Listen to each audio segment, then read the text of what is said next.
Remembrance of the victims of the 23rd anniversary of the 9/11 terrorist attacks, Civic Works spearheaded a day of service this morning at Clifton Park.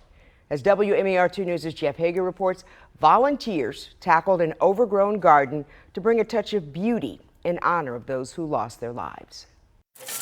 Volunteers are transforming this garden, which dates back nearly a century, recapturing some of its original beauty in memory of the victims of 9/11.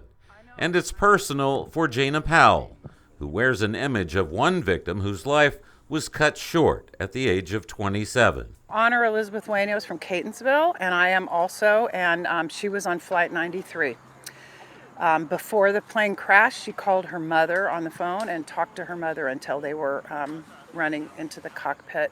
Volunteers here learn Elizabeth's story, a graduate of Catonsville High School and Towson University who had landed a job in New York with Discovery Channel stores and was returning from a business trip to San Francisco when her plane was hijacked. Their sweat equity has far more value than simply cleaning up a corner of Clifton Park that's nearly been forgotten. So I worked with that family, and I said to her mother, what's the best thing we could do to remember and honor Elizabeth and all the other victims? And she said, I don't want revenge.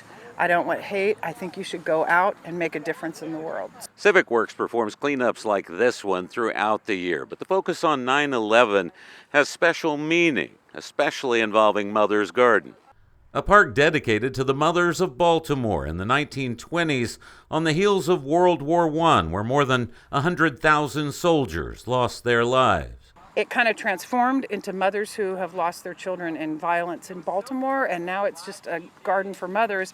And so when I told Esther, who is Elizabeth's mother, that, she was very touched by that. She can't really come on 9/11, it's too hard, but she said, I'm going to go to Mother's Garden. I want to see what you all did in Elizabeth's name. So I think it's cool that we're at Mother's Garden for all the mothers, who lost people on 9/11. In Northeast Baltimore, Jeff Hager, WMAR 2 News.